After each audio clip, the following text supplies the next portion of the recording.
मराठीच्या लेक्चरमध्ये बघणार आहोत नेक्स्ट लेसन 7 फुटप्रिंट्स. त्याचा जो मधला होता, कारण आपण लास्ट लेक्चरपर्यंत 2 दिवस नाही 5th पर्यंत कंप्लीट केलं. 5th काय होतं तर हा 2 दिवसची कविता होती. नारायण सुर्वे, कवी नारायण सुर्वे यांची जी 2 दिवस कविता होती ती आपण लास्ट लेक्चरला बघितली होती. आणि तो मधला जो एक लेसन आहे चुडीवाला, जसे लेखिका आहे जयश्री रुईकर. हा जो लेसन आहे तो ओमिट आहे, त्याच्यामुळे आपण पुढचा लेसन बघणार आहोत फुटप्रिंट्स. तर त्याचे लेखक आहे डॉक्टर प्रदीप आवटे. 1966 यांचा जन्म झाला होता 1966 मध्ये. तर हे एक प्रसिद्ध कवी होते, गीतकार होते म्हणजे गीत लिहायचे, नाटककार होते, कथाकार होते म्हणजे कथा पण लिहायचे. त्यांची माझ्या आभाळाची गोष्ट, धमधारा या अनाम शहरात हे काव्यसंग्रह खूप प्रसिद्ध होते. मग जग्गू भैया जिंदाबाद, जादू की झप्पी, आणखी एक स्वल्पविराम, ह्या ज्या किशोरांसाठी त्यांनी कथा लिहिलेल्या आणि कादंबऱ्या लिहिलेल्या तर खूपच चांगल्या होत्या. किशोरांसाठी म्हणजे जे मुलं 14 to 15 याचा जो ग्रुप असतो आपला, की लहान मुलं असतात त्यांना म्हणतात किशोरवयीन. त्यासाठी त्यांनी पुस्तकं लिहिली होती, जादू की झप्पी अँड जग्गू भैया जिंदाबाद. मग परत त्यांची कादंबरी आहे 2.5 अक्षरांची गोष्ट. हा ललित लेख सुद्धा त्यांचा खूप प्रसिद्ध आहे. इत्यादी त्यांची जी पुस्तकं होती ती प्रकाशित झालेली आहेत. माझ्या आभाळाची गोष्ट या काव्यसंग्रह साहित्याला त्यांच्या कला यात्री व संस्थेचा पुरस्कार सुद्धा मिळाला. म्हणजे ते त्यांनी लिहिलेले पुस्तक माझ्या आभाळाची गोष्ट त्यांना त्यासाठी एक पुरस्कार सुद्धा प्राप्त झालाय. गीतलेखनासाठी सामाजिक वनीकरण खात्याचा पुरस्कार, राज्यस्तरीय नाट्य स्पर्धेत सुद्धा त्यांना पुरस्कार मिळालेला. आणि जो हा पाठ आहे हा त्यांनी पाठ जादू की झप्पी या पुस्तकातून त्यांच्या त्या ग्रंथातून घेतला आहे. जादू की झप्पी हा त्यांनी लिहिलेला किशोरवयांसाठी. त्यांनी त्या कथातून स्टोरीमधून हा एक छोटासा पाठ घेतला आहे फुटप्रिंट्स. तर फुटप्रिंटच्या साहाय्याने आपल्याला ते काय सांगतात या पाठामध्ये तर ग्लोबल वॉर्मिंग मधून आपल्या धरणी मातेला नेहमीच त्रास होत असतो. म्हणजे आपण जे कार्बन डायऑक्साईड वातावरणात सोडतो त्याच्यामुळे काय होतं की प्रदूषणाचे प्रमाण वाढतच चालले आणि आपण तर दिवसेंदिवस झाडं सुद्धा खूप कट करत चाललोय. परत ते नदीचे पाणी दूषित करणे आणि आपण झाडं कट करतो त्याच्यामध्ये दुसरी सुद्धा झाडं लावत नाही आहोत. त्याच्यामुळे झाडांचं सुद्धा प्रमाण खूप कमी होत चाललंय. आणि प्रत्येक वेळी आपण कधी बाहेर जायचं असेल तर वैयक्तिक वाहनांचा उपयोग करतो, म्हणजे प्रायव्हेट ट्रान्सपोर्ट, स्वतःची कार यूज करणं, स्वतःची बाईक यूज करणं. आणि पब्लिक ट्रान्सपोर्टचा आपण यूजच करत नाही, जसे की बस, ट्रेन जस्ट पब्लिकसाठी असतात तर आपण यूज करत नाही. प्रत्येक वेळी प्रायव्हेट म्हणजे वाहन यूज करतो. त्याच्यामुळे ग्लोबल वॉर्मिंगला आपण अजूनच आव्हान देत आहोत. तर काय ह्या सगळ्यांपासून आपल्याला वाचवण्यासाठी म्हणजे ह्या सगळ्या गोष्टींपासून धरती मातेला वाचवण्यासाठी आपल्याला काय केलं पाहिजे तर वनसंवर्धन केलं पाहिजे, म्हणजे वनांचं रक्षण केलं पाहिजे. प्रत्येक आपल्याला जमीन तिथे झाड लावलं पाहिजे कारण ते ऑक्सिजन प्रोव्हाइड करतं आणि आपण कार्बन डायऑक्साईड सोडत असतो ना, आपल्याला त्रास होतो ना, आपण तेवढा प्रयत्न केला पाहिजे झाड लावून.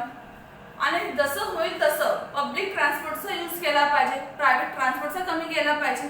आणि जे पोल्युशन आपण करतो, प्लास्टिकचा यूज करतो, अशा ज्या गोष्टी ज्याच्यामुळे वातावरणाला हानी पोहोचते आपल्यामुळे, त्या सगळ्या गोष्टी आपण जेवढं जमेल तेवढं अधिकाधिक कमी करायला सुरुवात केली पाहिजे. त्यासाठी आपण आपली जीवनशैली बदलायला पाहिजे. आपण कमीपणा मानतो पब्लिक ट्रान्सपोर्ट यूज करायला, का आम्ही बसमधून जाऊ तर माझ्याकडे कार आहे आणि आपण कार घेऊन जातो. इव्हन आपल्याला जर भाजी सुद्धा आणायची असेल बाजारात म्हणजे थोड्याशा नाक्यावरूनच 5-10 मिनिटाच्या रस्त्यावरती तरी सुद्धा आपण कार यूज करतो. आपण चालत का जात नाही? आणि आपली जीवनशैली कशी असते की आपण प्रायव्हेट ट्रान्सपोर्ट यूज करणार, कार, बाईक, स्कूटी कुठेही जायचं असेल तरी. आणि नंतर उगीच नखरे करणार, morning walk, jogging, gym join करणार तर का थोडी एक्सरसाइज करायची असते म्हणून. त्यापेक्षा आपण स्वतः चालत जावं, तेवढीच फिजिकल एक्सरसाइज होते. तर ते म्हणतात की आपल्याला जर वातावरण बदलायचं असेल तर आपल्याला स्वतःची जीवनशैली म्हणजे आपली जी लाईफस्टाईल असते जी आपण जगत असतो तिला आपण थोडं चेंज करायला पाहिजे. प्रत्येक वेळी पब्लिक ट्रान्सपोर्ट म्हणजे प्रायव्हेट ट्रान्सपोर्टचा यूज नाही केला पाहिजे, पब्लिक ट्रान्सपोर्टचा यूज केला पाहिजे जर जमत असेल तर. आणि ह्या पाठामध्ये त्यांनी तंत्रज्ञानाची एक गंमत सुद्धा सांगितली आणि विज्ञान कसं पुढे पुढे गेले त्याबद्दल एक छोटासा आपल्याला अनुभव येणार आहे. तर असा पुन्हा हा पाठ एका म्हणजे आपण कसं या पृथ्वीचं रक्षण केलं पाहिजे आणि सायन्स कसं पुढे गेलं त्याच्यावरती थोडंसं डिपेंड आहे. तर यात एक फॅमिली आहे, त्यात वडील आहेत, अभिषेक आहे त्यांचा मुलगा, त्यांची मुलगी आहे स्नेहा आणि अभिषेकचा एक आत्ते भाऊ आहे सुमित आणि त्यांच्या घरी एक काम करणाऱ्या त्यांच्या काकी येतात, त्यांचं नाव आहे रेखा मावशी आणि एक पावडे काका आहेत. तर रेखा मावशी नेहमीप्रमाणे घरी आल्या आणि त्याने दार ठोकवलं आणि अभिषेकने दार उघडलं. तर त्या घरात आल्या आणि आल्या त्यांनी आपला जो मोर्चा होता तो किचनमधील किचनमध्ये जो सिंक असतो त्याच्यामध्ये ते भांडी पडलेले असतात धुण्यासाठी, तिकडे त्यांनी त्यांचा मोर्चा वळवला. म्हणजे काय मोर्चा वळवला म्हणजे निश्चित ठिकाणीच आहे. मग त्यांना काम होतं त्यांचं त्या घरात भांडी घासण्याचं, तर त्यांनी सरळ त्या किचनच्या सिंकमध्ये भांडी घासतात, तिथे ते आपला मोर्चा वळवतात. त्या दिशेने ते निघून जातात.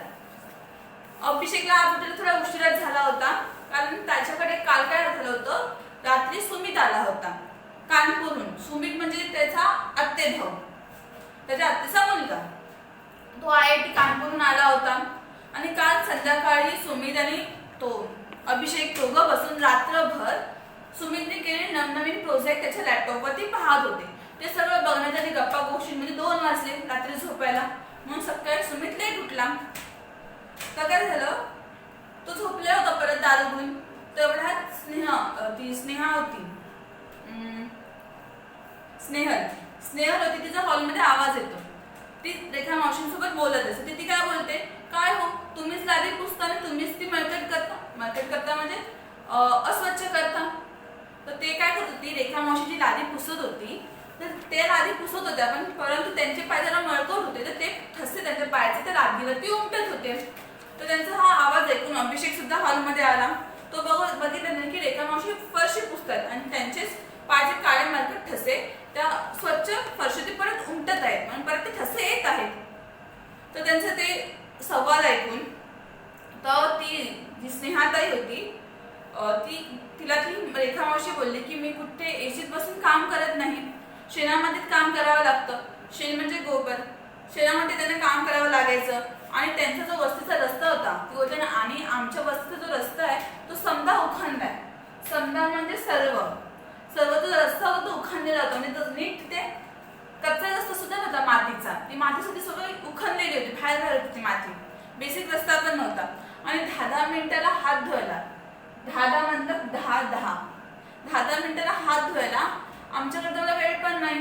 आणि एवढं पाणी तरी कुठे आहे, बक्कळ म्हणजे पुष्कळ, म्हणजे 10 मिनिटांनी हात धुवायला एवढं पुष्कळ पाणी सुद्धा नाही, खूप सारं पाणी सुद्धा नाही.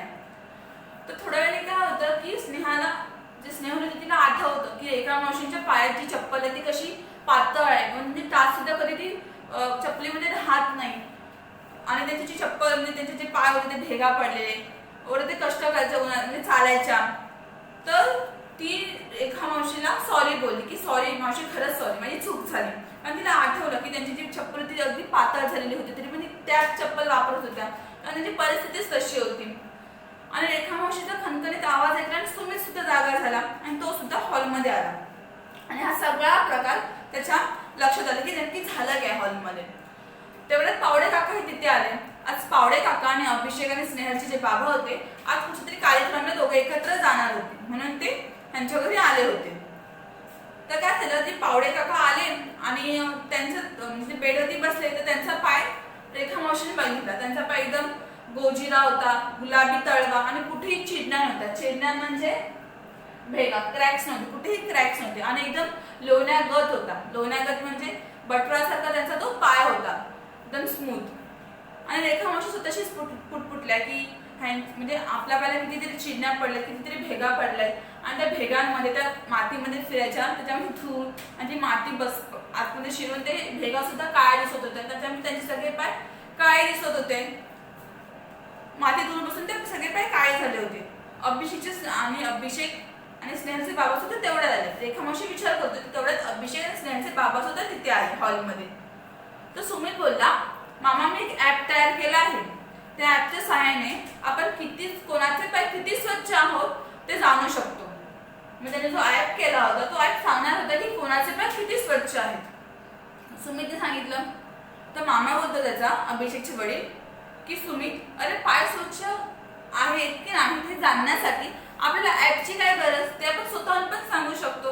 आणि तुम्ही टेक्नोसेवी आहात म्हणजे ते तंत्रस्नेही आहेत, अशा लोकांना कुठच्याही गोष्टीसाठी कुठच्याही गोष्टीमध्ये ऍप शोधण्याची एक आवडच असते.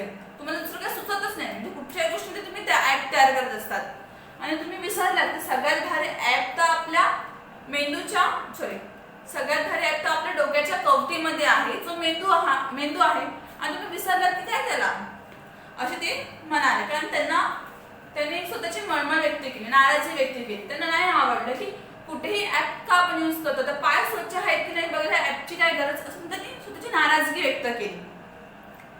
तो बोलतो मामा गंमत तर बघतो माझ्या ऍपची, त्याचं नाव आहे फूटप्रिंट्स. तो बोलतो की माझं जे ऍप आहे त्याची गंमत आहे आणि त्याच्या नावामध्येच एक गंमत आहे की ते आहे नाव त्याचं फूटप्रिंट्स. असं म्हणजे सुमितने आपला मोबाईल काढला, स्मार्टफोन काढला आणि सुरुवात करूया. तो बोलतो रेखा मावशीपासून आपण सुरुवात करू. तर त्यांच्या पायाबद्दल स्नेहलने काय केलं होतं, आक्षेप केला होता. आक्षेप म्हणजे दोषारोपण करणे, म्हणजे दोषाने आरोप केले होते त्यांच्यावरती की तुम्ही फरशी पुस्तक तुम्हीच मळकट करताय. तर स्नेहलला सुद्धा थोडंसं वाईट वाटत होतं. म्हणून तो बोलला की आपण सुरुवात करूया रेखा मावशीपासूनच. सुमितने आपल्या अँड्रॉइड मोबाईलमध्ये एक ऍप उघडला कसला तरी आणि रेखा मावशीबद्दल प्रश्न विचारण्याने सुरुवात केली. त्याचे प्रश्न होते काय, मावशी तुम्ही कुठे राहता, तर त्या बोलली की मी टेकडी पल्ल्याड राहते. टेकडी पल्ल्याड म्हणजे टेकडीच्या त्या साईडला राहते. आणि टेकडी म्हणजे काय, डोंगरापेक्षा थोडीशी लहान असते, तिला म्हणतात टेकडी. तर ती टेकडी पल्ल्याड राहते, टेकडीच्या दुसऱ्या साईडला राहत होती. इथून किती किलोमीटर आहे, ती बोलली की 3 किलोमीटर अंतर आहे घरापासून ते ह्यांचं काम. तो बोलतो की तुम्ही कशा आला तिथपर्यंत, ती बोलते की मी पायी चालतच येते आणि गेल्या महिन्यापर्यंत मी चालतच येत होते. पण आता माझ्या लेकाने सायकल दिली आहे मला. लेकाने म्हणजे त्यांच्या मुलाने त्यांना सायकल दिली होती. तेव्हा त्या आता सायकलनेच येत करत होत्या. अशी बरीचशी माहिती त्याने भरली. आठवड्यातून सरासरी तुम्ही किती किलोमीटर फिरते होते तुमची, सरासरी म्हणजे ऑन अन एव्हरेज तुम्ही आठवड्यातून किती किलोमीटर फिरता, ही फिरती तुम्ही कशी करता, म्हणजे सायकलने, पायी की म्हणजे गाड्या यूज करून. आणि आतापर्यंत तुम्ही किती झाडे लावली त्याच्यावर त्यांनी प्रश्न विचारले. मग रेखा मावशी म्हणले की मोस्ट ऑफ त्यांची जी फिरती असते म्हणजे जे फिरत असतात ते काम टू घर दुसरीकडे भाजीपाला वगैरे आणायला, तर त्यांची मोस्ट ऑफ जी फिरती असते ती पायीच होत असते आणि कधीतरी सायकल. त्यांनी काय केलं होतं, त्या एवढ्याशा झोपडी पुढे, त्या झोपडीत राहत होता, तर त्यांनी त्या झोपडीच्या पुढे 2 झाडे लावली होती. त्यातलं एक झाड लिंबोणीचं होतं, ते एक झाड लिंबाचं होतं. आणि एवढी सगळी माहिती त्याने घेतली आणि त्या ऍपमध्ये भरली. आता ते कोणाला कळतच नव्हतं की हा एवढी माहिती घेतोय तरी कशाला. आणि रेखा मावशी तर फार गडबडून गेला होता, म्हणजे ते फार कन्फ्युज झाले होते की हा एवढे प्रश्न विचारतो तरी कशाला. मग सगळेजण ना त्या रेखा मावशीचे फूटप्रिंट्स बघण्यासाठी एकदम उत्सुक झाले होते की त्यांचे फूटप्रिंट्स येत आहेत तरी काय. आणि मोबाईलचं कसं तरी बटन दाबलं सुमितने आणि स्क्रीनवर पाय पुसण्याच्या म्हणजे आकाराचा एक निळा चौकट उमटला. तो चौकट कसा होता, तर स्क्रीन म्हणजे आभाळात निरभ्र तुकडा सारखा. निरभ्र म्हणजे आभाळ ढग नसतं आणि फक्त एक ब्लू आपल्याला आभाळ दिसायला दिसतं, निळा आकाश दिसतं, तसं एक चौकट त्या स्क्रीनवरती आला होता. सगळे आवाजून पाहत होते, म्हणजे सगळे आश्चर्यचकित बघत होते की नक्की काय होतंय. आणि त्या निळ्या तुकड्यावरती मधोमध 2 पावले उमटली, म्हणजे असं निळा तुकडा आणि मधोमध 2 पावले उमटली, एकदम चंदेरी वक्रात मढलेली, म्हणजे एकदम सिल्वर, चंदेरी म्हणजे सिल्वर, चांदीची ह्याच्याने सजलेली 2 पावलं आली. आणि खाली इंग्रजी शब्द उमटले की सिल्वर फूटप्रिंट्स, दी मोस्ट क्लीन फूटप्रिंट्स. त्यांच्याबद्दल लिहून आलं की तुमचे जे फूटप्रिंट्स आहेत, पायाचे ठसे आहेत, ते सिल्वर आहेत आणि एकदम दी मोस्ट क्लीन फूटप्रिंट्स, खूप स्वच्छ ते फूटप्रिंट्स आहेत. तर सुमित बोलतो वाह, पाहिलात रेखा मावशींचे पाय तर चंदेरी आहेत, एकदम स्वच्छ, झराचे स्फटिक स्वच्छ पाण्यासारखे. झरा म्हणजे जेव्हा जमिनीतून पाणी येतं त्याला झरा म्हणतात. आणि झरा असतो तो पारदर्शक असतो, म्हणजे ट्रान्सपरंट दिसतो, आपण त्याच्या दुसऱ्या बाजूला सुद्धा पाहू शकतो. तर तो बोलतो की रेखा मावशींचे जे पायाचे ठसे आहेत ते एकदम पारदर्शक आहेत, स्फटिक आहेत. स्फटिक म्हणजे पारदर्शक आणि म्हणजे ट्रान्सपरंट आहे. सुमित ओरडला की खूपच छान आहे त्यांचे पाय. तर पावडे काका बोलतात अय्या हे तर भलतेच. ते रेखा मावशींच्या पायांकडे बघून बोलतात आणि त्यांच्या पायांमध्ये क्रॅक्स होते आणि त्यात काही माती म्हणजे भरून धुळीमुळे ते पाय काय दिसत होते. आणि मग ते बोलत की अय्या हे तर भलतेच आहे. तर सुमित हलकेच पावडे काकांच्या तळव्याकडे बघतो, गोरा गोजिरा एकदम लोण्यासारखा त्यांचा तळवा. आणि काकांना बोलतो काका आपण तुमच्या पायांचं पाहूया का की तुमचे पाय कसे आहेत. तो बोलतो त्यात काय पाहायचं, हे बघ माझे पाय. म्हणजे ते सगळ्यांना पाय दाखवत होते की हे बघ माझे पाय, गोरे गोरे लोण्यासारखे आहेत, स्वच्छ आणि मऊसूत म्हणजे सॉफ्ट आहेत. पावडे काका सगळ्यांना आपले पाय दाखवत बोलले. पण चला ना बघूया तरी तुमच्याबद्दल ऍप काय सांगते असं सुमित बोलला. आणि त्यांनी पुस्ती जोडली आणि त्यांनी म्हणजे इन्फॉर्मेशन विचारायला सुरुवात केली. तो सुमित पावडे काकांना विचारतो डेटामध्ये जेव्हा तो ऍपमध्ये जेव्हा तो डेटा भरतो, इन्फॉर्मेशन भरायला सुरुवात करतो तेव्हा तो बोलतो, काका तर तुम्ही आलात कुठून? ते बोलतात की विश्रांतवाडीहून आलो. तो ते इतका लांब 20 किलोमीटर तुम्ही एकटेच राहत म्हणजे कारने राहत का एकटे? तो बोलतो की हो कारने आलो. सुमितची शंका होती म्हणून त्यांनी क्लिअर केली. तो बोलतो हो का, अच्छा मग आठवड्यातून तुमचं फिरणं किती किलोमीटर होतं कारने किंवा असं नॉर्मली? तो बोलतो की माझं ऑफिसच म्हणजे घरापासून 16 किलोमीटर दूर आहे आणि रोजचे 45 किलोमीटर तर नक्कीच होतात आणि हे सगळं ते कारनेच करतात. तो बोलतो तुम्ही एकटेच ये जा करतात कारने? तो बोलतो काकांना जरा राग येतो. हो आता काय तुझं असं म्हणजे की मी बसने लटकत जावं आणि कार नको यूज करायला? काका चिडून बोलले. तर तो बोलतो की काका तुम्ही झाडे किती लावले आजपर्यंत? तर या प्रश्नावरती स्नेहाने एकदम स्ट्रेट ड्राईव्ह लावला. ती बोलली की कधी पावडे काकूंनी कुंडीसाठी माती मागितली तर हे माती आणून देत नाही, ते झाडे तरी काय लावणार? विषय संपवला तिने.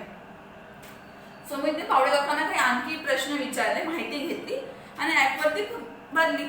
पुन्हा त्या ऍपवरती निळा चौकट आला आणि चौकटामध्ये त्या तुकड्यामध्ये निळ्या तुकड्यावरती पावडे काकांची पावले उमटली. तर ती 2 पावलं होती एकदम काळी कुट्ट फूटप्रिंट्स, काळी पावलं आली आणि खाली शब्द उमटले, sorry you have dirtiest footprints, this perfect black footprints. तर पावडे काकांचा चेहरा खूप रागाने म्हणजे लाल लाल झाला होता. काय नाटक आहे हे ऍप काहीतरी भलतंच सांगते, मला या गोष्टीवरती काही विश्वास नाही, असल्या व्हर्च्युअल गोष्टी मला सांगू नका, पावडे काका रागाने म्हणाले. सुमित त्यांच्या नाराज चेहऱ्याकडे त्यांना समजवण्याच्या सुरात म्हणाला, माफ करा काका पण ह्या व्हर्च्युअल गोष्टी नाहीयेत, उलट ही खरीखुरी माहिती आहे. तो त्यांना सांगतो काका हे जे ऍप आहे ते आपण दैनंदिन व्यवहारात म्हणजे आपल्या रोजच्या डेली लाईफ मध्ये आपण किती कार्बन वातावरणात सोडतो, म्हणजे आपण जे जीवन जगत असतो डेली, त्या डेली जीवनात आपण किती कार्बन बाहेर सोडतो वातावरणात आपल्याद्वारे, हे ऍप मोजत असतं. थोडक्यात आपल्या जीवनशैलीतून म्हणजे आपल्या लाईफस्टाईल मधून आपण जे कार्बन वातावरणात सोडतो त्याद्वारे हे आपले फूटप्रिंट्स दाखवतात किंवा रेखाटतात. आणि म्हणजे ते बोलतो की त्या आपल्याला उघड्या डोळ्याने दिसत नाहीत की आपण किती कार्बन ह्या वातावरणात सोडतो, ते आपल्याला उघड्या डोळ्याने दिसतच नसतं. तर ते बोलतो की हे ऍप ते आपल्याला सांगत असतं. तो बोलतो की आता तुम्ही 20 किलोमीटर तुमच्या कारने येता तेव्हा तुम्ही किमान 1 लिटर तरी पेट्रोल जाळता, म्हणजे त्यांच्या दुपटीहून तुम्ही कार्बन वातावरणात सोडत आहात. तर काका काहीतरीच मला हे म्हणजे मला हे सगळं पटत नाही. काका म्हणाले पावडे काका. ते बोलतो की काका हे एक शास्त्रीय सत्य आहे म्हणजे सायंटिफिक सत्य आहे. तुमच्या कार्बन सोडण्याच्या प्रमाणावर तुमच्या पावलांचा काळा रंग ठरतो, म्हणजे जेवढं तुम्ही कार्बन वातावरणात सोडणार त्यानुसार तुमच्या फूटप्रिंटचा कलर समजतो. रेखा मावशीचं जे जीवन होतं ते रोजच्या जीवनामध्ये त्याच्या कार्बनचं जो उत्सर्जन होतं म्हणजे ते कार्बन जे बाहेर टाकायचे त्याचं प्रमाण खूप कमी होतं, कारण ते एकदा सुद्धा पायी करत होत्या. आणि त्यांनी स्वतःच्या झोपडी पुढे छोट्याशा इवलीची झोपडी पुढे 2 झाडं सुद्धा लावलेली आणि त्यातलं एक लिंबूचं झाड होतं, लिंबाचं झाड होतं आणि ते खूपच कमी प्रमाणात वातावरणात कार्बन सोडत होते. म्हणून काय झालं होतं की त्यांची जी पावलं होती ती चंदेरी आणि स्फटिक आली म्हणजे पारदर्शक होती, स्वच्छ होती त्यांची पावलं, सगळ्यात स्वच्छ पावलं त्यांची होती. आणि तुम्ही काय करता म्हणजे पावडे काका काय करत होते ते त्यांच्या प्रमाणापेक्षा जास्त वातावरणामध्ये कार्बन सोडत होते, म्हणून त्यांची पावलं जी होती ती खूप काळी कुट्ट आली होती. तर ते बोलतात की आपण जे असतो तो सुमित बोलत होता तेवढ्यात स्नेहल बोलते. हे सगळं सुमित त्या काकांना समजावत होतं. तेवढ्यात स्नेहल बोलते, अरे बापरे आपण तर फक्त फरशी घाण झाली होती त्याच्याबद्दल मला एवढं वाईट वाटत होतं आणि आपण तर अवघं म्हणजे सर्व वातावरण एवढं दूषित करत चाललो आहोत. किती प्रचंड कार्बन चिकटला आहे आपल्या पावलांना, त्याला तर आपण कसं काढणार? आणि आपण तर नेहमीच दररोज ग्लोबल वॉर्मिंगला हातभार लावत असतो, म्हणजे थोडीशी मदत करत असतो ग्लोबल वॉर्मिंग व्हायला. आणि ह्या कारणामुळेच आपली जी धरती आहे ती तापाने फणफणली आहे, म्हणजे ते धरतीचं टेम्परेचर आहे ते दिवसेंदिवस वाढतच चाललंय. का तर आपण तेवढं वातावरणात कार्बन सोडत असतो नेहमीच. तर ती बोलते की हा जो चिकटलेला कार्बन आहे तो आपण काढणार तरी कसा, आणि जसं आपण फरशीचे पायाचे मरकट ठसे होते ते इझिली पुसता येत होते ब्लँकेट म्हणजे कपड्याने, तसे वातावरणात जे आपण कार्बनचे ठसे सोडतो ते पुसणं तेवढं काही सोपं नव्हतं. तर ती बोलते की आता मी ठरवलंय की कॉलेजला जाताना सायकलचा वापर करणार आणि माझे पाय सुद्धा मला रेखामावशीसारखे स्वच्छ आणि सुंदर हवे, चंदेरी हवेत. आणि स्नेहल एकदम पक्का दिशेमध्ये एक पक्का निर्णय करते की आजपासून कॉलेजला जाताना मी नेहमी सायकलचाच वापर करणार. स्नेहल झालं, मग अभिषेक सुद्धा भारावून म्हणाला म्हणजे तो पण आनंदात होऊन म्हणाला की माझ्या तर कॉलेज समोरच बस स्टॉप होता. तर तो बोलला की आजपासून मी सुद्धा बसनेच ये जा करणार, आणि त्याच्यामुळे काय होईल की ग्लोबल वॉर्मिंग थोडा कमी प्रमाणात होईल त्याच्याकडून. तर तेवढ्यात अभिषेक आणि स्नेहाचे बाबा बोलत की खरं आहे पोरांनो, आजकालचं चालणं सायकल वापरणं सगळे विसरूनच गेलेत लोक, म्हणजे कोणी चालण्याचं कष्टच घेत नाहीत आणि सायकलिंग पण करत नाहीत. अगदी कोपऱ्यावरून जरी आपल्याला भाजी आणायची असेल घरातल्यांना तर ते डायरेक्ट कार काढतात आणि नाहीतर बाईकला किक मारतात आणि भाजी आणायला जातात, पण चालण्याचे कष्ट काही घेत नाहीत. आणि हे सगळं करून झालं की पुन्हा व्यायामाचं सोंग करण्यासाठी जॉगिंग करणार, सकाळचं लवकर उठून, नाही तर जिम जॉईन करणार, तर का फिजिकल एक्सरसाइज व्हायला हवी, पण चालत तर नाही. मग तुम्ही तुमच्या रोजच्या व्यवहारात झाला ना की तुम्ही जे पैसे खर्च करणार आहेत जिममध्ये त्याची तुम्ही रेग्युलरली चालायला सुरुवात केली पाहिजे. आणि बसने प्रवास करायला पाहिजे आपल्याला, आणि ट्रेनने प्रवास करा. म्हणजे काय त्यांच्या मते होतं की आपण प्रायव्हेट ट्रान्सपोर्टचा जो यूज होता तो कमी करायला पाहिजे होता, जे कार, बाईक, स्कूटी ह्यांचा जो वापर कमीत कमी केला पाहिजे, आणि पब्लिक ट्रान्सपोर्ट बस, ट्रेन ह्या गोष्टींचा वापर आपण जास्तीत जास्त केला पाहिजे, असे अभिषेकचे बाबा म्हणाले. आणि त्या रेखा मावशी होत्या ते ह्या सगळ्यांच्या गोष्टी म्हणजे बोलत होते सगळे वातावरणातील ग्लोबल वॉर्मिंग बद्दल, ते सगळं नीट लक्ष देऊन ऐकत होत्या. आणि बोलता बोलता त्यांनी ते त्यांची हलकीशी पावलं उमटली होती, काही पावलं लादीवरती ती त्यांनी त्या कपड्याने पुसून टाकली. तर तो सुमित म्हणाला, पहा केवढ्या सहजपणे काकींनी रेखा मावशींनी त्यांची जी पावलं होती ती फरशीवर पुसून टाकली. पण आपण जी कार्बन सोडत आहोत वातावरणात, म्हणजे कार्बनचे ठसे वातावरणात सोडत आहोत ते काय पुसणं एवढं सहज नाही, त्याला आपल्याला खूप कष्ट करावे लागतील. पण आपल्या पायाचे वातावरणात उमटलेले ठसे मात्र आपल्यालाच पुसावे लागणार. मग त्यासाठी आपल्याला काय करायचंय, तर थोडी झाडे लावावी लागतील, पब्लिक ट्रान्सपोर्टचा यूज करायला पाहिजे, प्रायव्हेट ट्रान्सपोर्टला थोडं कमी केलं पाहिजे, म्हणजे एकदम जर एमर्जन्सी असेल तेव्हाच यूज करायला पाहिजे. आणि मग ते होतं की जेवढं होत असेल तेवढं वृक्ष संवर्धन केलं पाहिजे, झाडांना थोडंसं संरक्षण दिलं पाहिजे, तेव्हाही आपली जी पावलं आहेत वातावरणातील ती काही न होता ती उजळतील, असं सुमित भरभरून बोलत होता. पण पावडे काका बोलले की हो तुझं खरं आहे बाबा, म्हणजे आपण तसंच केलं पाहिजे. आणि मळेला म्हणजे आपल्याला जर समजलंच नाही की आपल्यामुळे एवढं वातावरणात हानी होती किंवा ग्लोबल वॉर्मिंग होते, तर आपण तशीच काळी पावलं घेऊन सर्वत्र धावत राहिलो असतो. आणि त्यांच्या एका विचाराने त्यांना असं वाटलं की त्या निळाच्या तुकड्यावरती म्हणजे चंद्री उमटलं, काय त्याचं सिल्वर चमकल्यासारखं त्यांना भास झाला. तर संपूर्ण पाठामध्ये त्यांना काय सांगायचं होतं की ग्लोबल वॉर्मिंगला माणसं कशी हातभार लावत आहेत आणि कसं आपण ग्लोबल वॉर्मिंग कमी करू शकतो.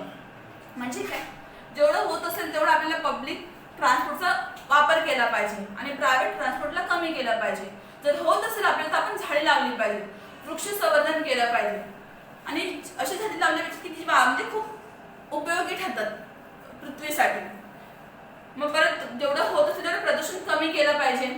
तर ह्या सगळ्यामुळे काय होईल, ग्लोबल वॉर्मिंग कमी होण्यासाठी थोडीशी मदत होईल आणि आपण सुद्धा एक चांगलं जीवन लाईफस्टाईल जगू शकतो.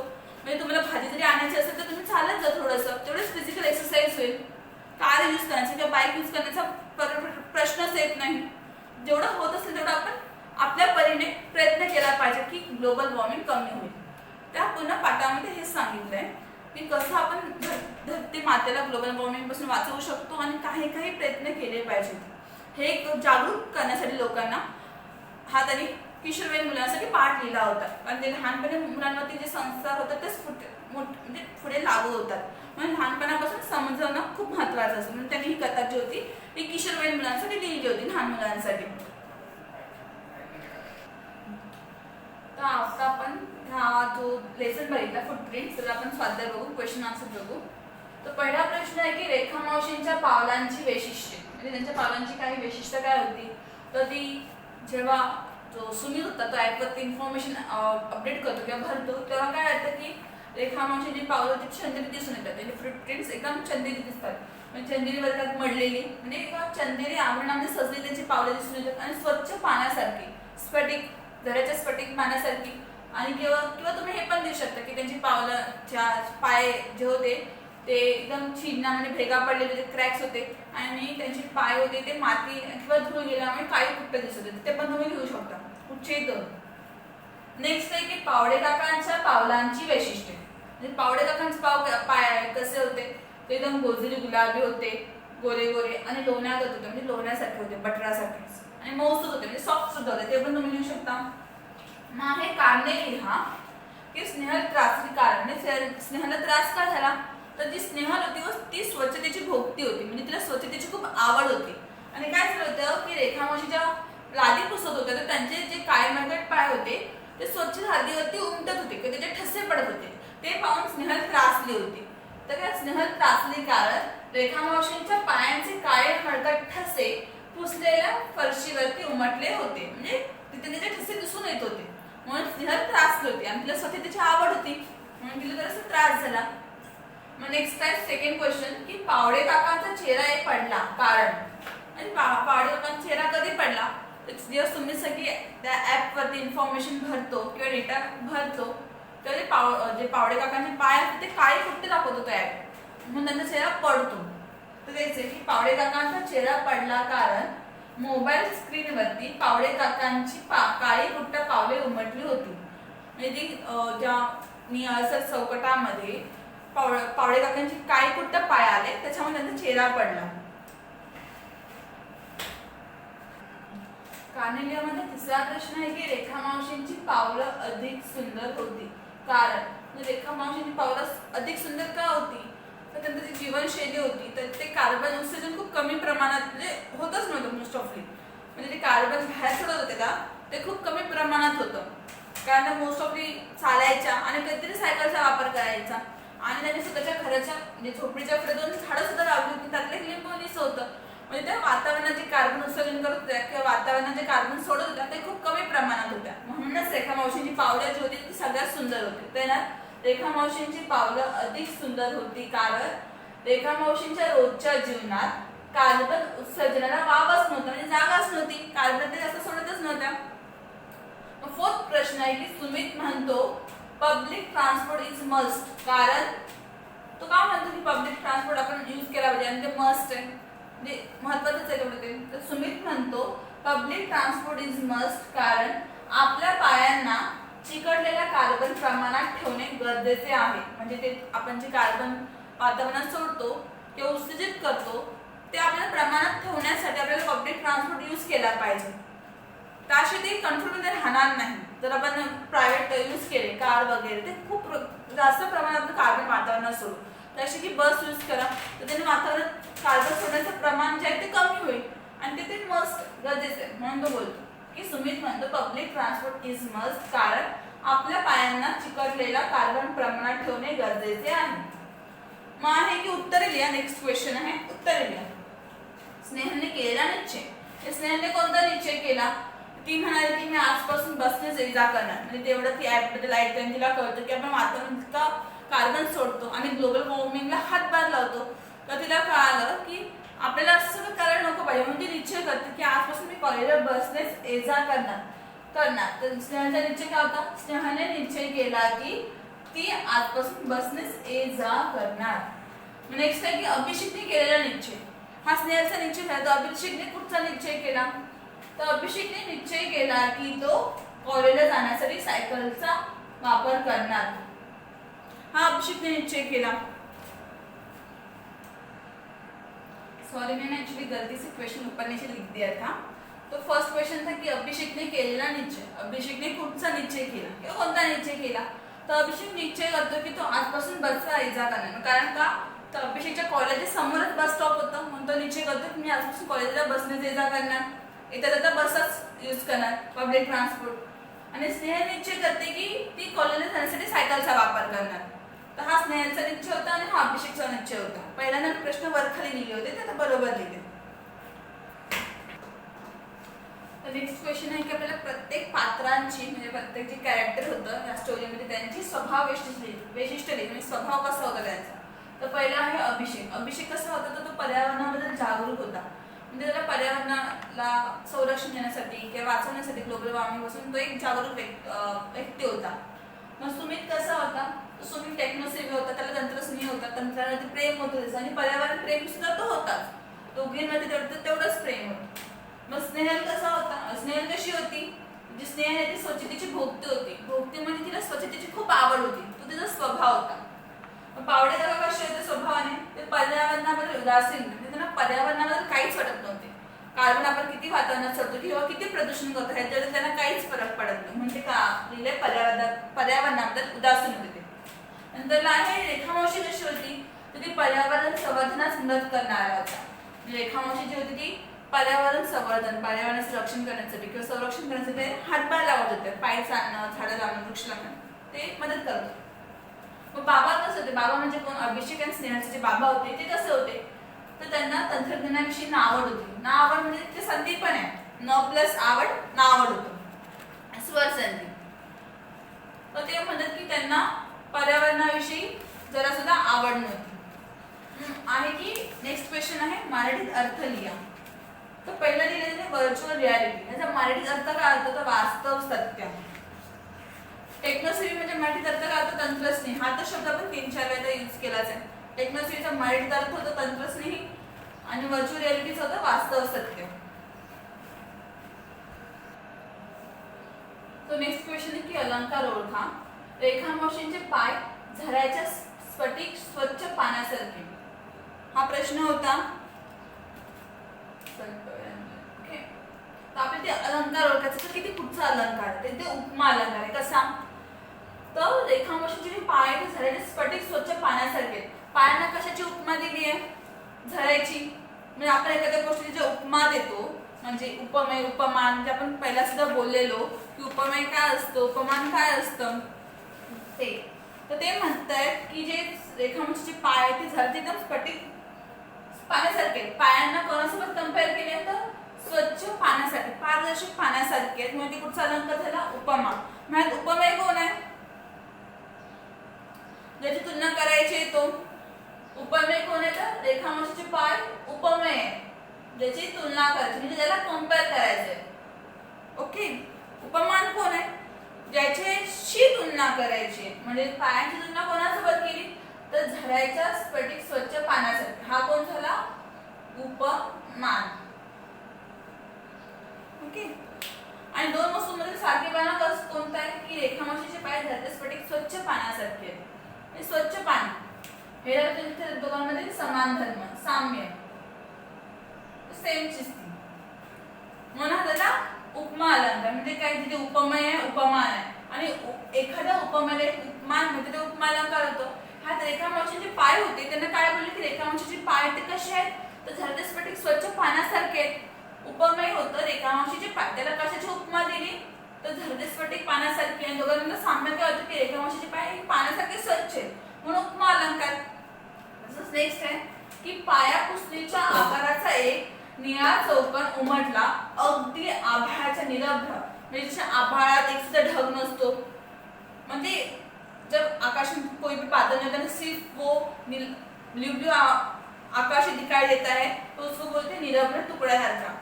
तर ते काय म्हणतायत की पाय पुसणीच्या आकाराचा एक निळा चौकोन उमटला. ओके निळा चौकोन हा कोण आहे निळा चौकोन उपमेय त्याच्याशी म्हणजे आपल्याला त्याची तुलना करायची आहे. उपमेय कोणासोबत करायची तर अगदी आभाळासारखं म्हणजे आभाळ आहे ना त्याच्यासोबत त्याची तुलना करायची. दोघांमध्ये साम्य काय की निरभ्र तुकड्यासारखा हे आहे साम्य. म्हणजे ज्या शब्दामध्ये एखाद्याला म्हणजे उपमा दिली जाते की त्याच्यामध्ये दुसऱ्यासारखं काय साम्य आहे त्याला म्हणतात उपमा अलंकार. आपण जर उदाहरण बघितले की त्याचं अक्षर मोत्यासारखे आहे त्याचे अक्षर कोण झालं की उपमेय आणि उपमा काय झाली मोत्यासारखे सुंदर आहे साम्य. म्हणजे एखाद्या गोष्टीला आपण उपमा देतो की दुसऱ्यासोबत कम्पेअर करतो त्याला तुलना केली जाते त्याला म्हणतात उपमा अलंकार. ह्या दोन ज्या गोष्टी होत्या त्या उपमा अलंकार होत्या. का तर पहिल्या उदाहरणामध्ये काय केलं होतं रेखामावशीचे पाय होते त्याचे कंपॅरिझन केलं होतं कोणासोबत केलं होतं तर झऱ्याचे स्फटिक स्वच्छ पाण्यासारखं, आणि पाण्यासारखं जे होतं ते साम्य होतं, दोघां म्हणजे साम्य ते दाखवलेलं सेम. तसंच नेक्स्ट ह्याच्यामध्ये होतं की निळा चौकोन होता, तो एक उपमेय होता, त्याच्याबरोबर तुलना करायची होती. कोणासोबत तुलना करायची होती? तर आभाळासोबत. आणि तिथलं साम्यपणा काय होतं दोघांमध्ये? तर दोघांनी सुद्धा निरभ्र होतं, म्हणजे जसं आकाशात ढग नसतो, त्या आकाश फक्त निळं निळं दिसत, तसं त्या स्किनवरती सुद्धा तो निळा चौकोन उमटला होता, सेम निरभ्र तुकड्यासारखं साम्य होतं. म्हणणार उपमा अलंकार, दोन्ही पण जी उदाहरणं होती ती उपमा अलंकाराचीच होती. मग नेक्स्ट क्वेश्चन आहे की खालील वाक्यातील विरामचिन्ह शोधून नावे लिहा. हे जे वाक्य आहे की मावशी तुम्ही राहता कुठं, म्हणजे मावशी तुम्ही कुठे राहता, हे जे आहे हे चिन्ह आणि हे चिन्ह लिहिलं, म्हणजे कुठचं चिन्ह आहे तर दुहेरी अवतरण चिन्ह, डबल इन्व्हर्टेड कॉमा. मग एक आहे हा वाला, तो इथे, तर कॉमा बोलतो, त्याला मराठीत बोलतात अल्पविराम. नंतर इथे क्वेश्चन मार्क यूज केला, त्याला काय म्हणतात मराठीत प्रश्नचिन्ह. मग ह्या तिन्ही चिन्हांची मी नावं लिहिली की दुहेरी अवतरण चिन्ह, अल्पविराम आणि प्रश्नचिन्ह. नंतरला प्रश्न आहे की खालील जातीची नावे ओळखून लिहा. पहिला आहे स्नेहल. स्नेहल हे नाव आहे, आणि जेव्हा एखाद्या व्यक्तीचे किंवा विशेष वस्तूचं नाव असतं त्याला आपण काय म्हणतो? नाम म्हणतो. आपण हे हिंदीमध्ये पण बघितलेलं सेम नाम. आणि नंतरला पुढे लिहिले की तिचे. तिचं काय आहे? म्हणजे जेव्हा आपण एखाद्या व्यक्तीचे सारखी नाव न घेता त्याच्या नावाच्या जागी तो काय करतो, ती काय करते, तुला काही समजतं का नाही, म्हणजे सर्वनाम वापरलं जातं. साधं नाव नाही यूज करणार की राहुल तुला काय कळतं का, राहुल तू काय करतो, राहुल तुला समजतं का, म्हणजे प्रत्येक वाक्यात राहुल राहुल ऍड न करता राहुलची जागी काय यूज करणार, तुला काय समजतं का, तो काय करतो, तू येण्याच आहेस का, म्हणजे ते जे यूज केलं जातात नावाच्या जागी त्याला म्हणतात सर्वनाम. स्नेहल तिचे, स्नेहल जरी तिचे यूज केलं असेल कुठेतरी सर्वनाम. नंतर आहे करणे, म्हणजे एखाद्या वाक्य शब्दामुळे ज्या वाक्याला अर्थपूर्ण बोध होतो. म्हणजे सीमा अभ्यास, समजतच नाही, सीमा ही करताय समजलं, आणि ते नाम पण आहे. अभ्यास काय तर कर्म, कर्ता क्रिया, कर्ता कर्म क्रिया, अभ्यास आहे कर्म. मग सीमा अभ्यास, पण ती जेव्हा त्याच्या पुढे एक शब्द ऍड होईल की करणे, म्हणजे सीमा अभ्यास करते, तर आपल्याला की पूर्ण समजते की सीमा अभ्यास करते, वाक्याला अर्थ मिळतो.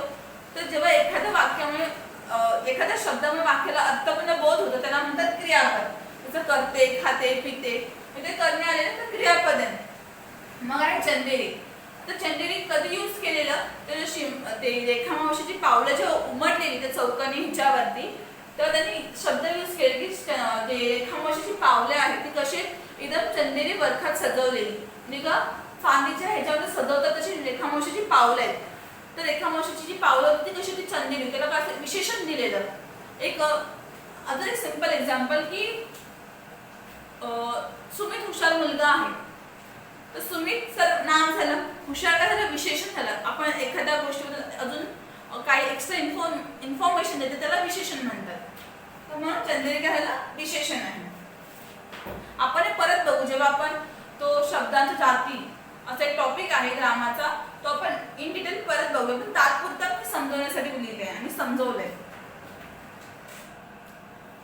तर नेक्स्ट क्वेश्चन आहे की खालील तक्ता पूर्ण करा. एक वचन दिले सगळ्यांचे आणि आपल्याला त्यांची अनेक वचन लिहायची. तर पहिलं दिले की शहर, मग शहराचं अनेक वचन काय की शहरे. नदी, नद्यांचं अनेक वचन नद्या. पाऊल म्हणजे एक पाऊल, अनेक वचन पावले. डोंगर, डोंगर अनेक वचन आणि एक वचन म्हणजे सेमच असतं. डोंगर म्हणजे त्याचं वचन बदलत नाही, अनेक वचन असतं किंवा एक वचन असतं, फक्त डोंगरच राहतो.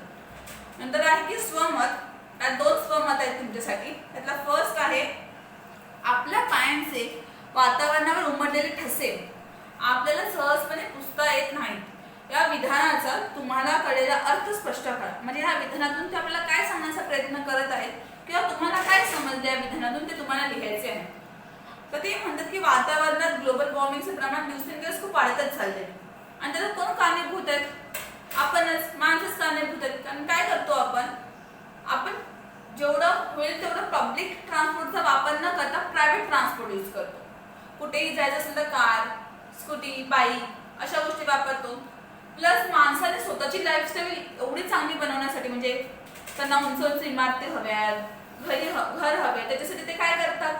झाडं कट केली जातात, जंगलं तोडतात आणि तिथे इमारती बांधतात किंवा ते प्लांट हे करतात कंपनी चनापूरच्या, त्याच्यामुळे काय झालं की झाडांची पण जी संख्या ती कमी होत चालली आहे. नवीन नवीन प्रोजेक्ट येत असली त्या प्रोजेक्टसाठी सुद्धा जागा घेतली जाते, झाडं कापली जातात, पण कोणी सुद्धा दुसरं झाड लावत नाही, तर झाडं कट करतात. त्याच्यासाठी दुसरं झाड लावण्याचा कोणी विचारच करत नाही. ते एक दुसरी गोष्ट वेगळी. पण आपण वेगवेगळ्या गोष्टींमध्ये प्रदूषण करतो.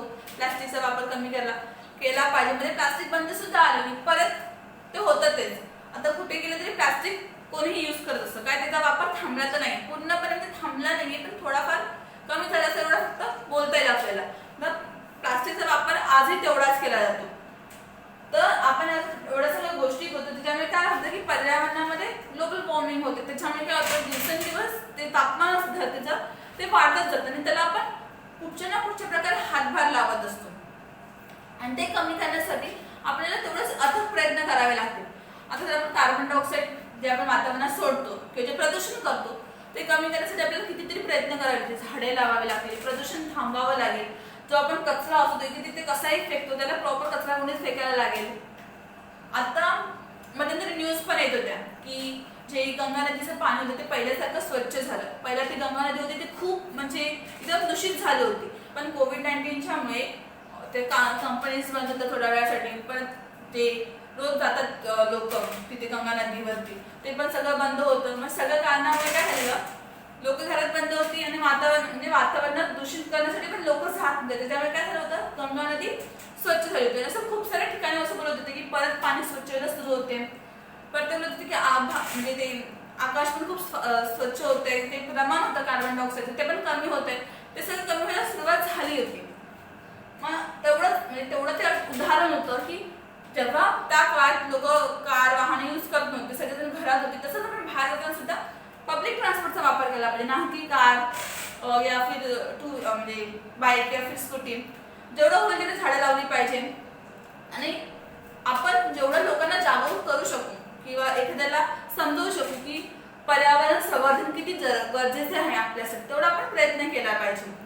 मग ते म्हणतात की आपल्या पायांचं वातावरण आपल्याला सहजपणे पुसता येणार नाही, तर ह्यासाठी ते एक पाठात उदाहरण देतात की ज्या रेखामावशी असतात त्यांचे पाय मळकट असतात. आणि लादी पुसता म्हणजे ते फरशी पुसत होते तेव्हा त्यांचे जे मळकट पाय होते ते स्वच्छ फरशीवरती उमटले होते, ठसे आले होते त्यांचे, तर ते सहजपणे ओल्या कपड्याने पुसून देतात आणि ते नष्ट पण होतात.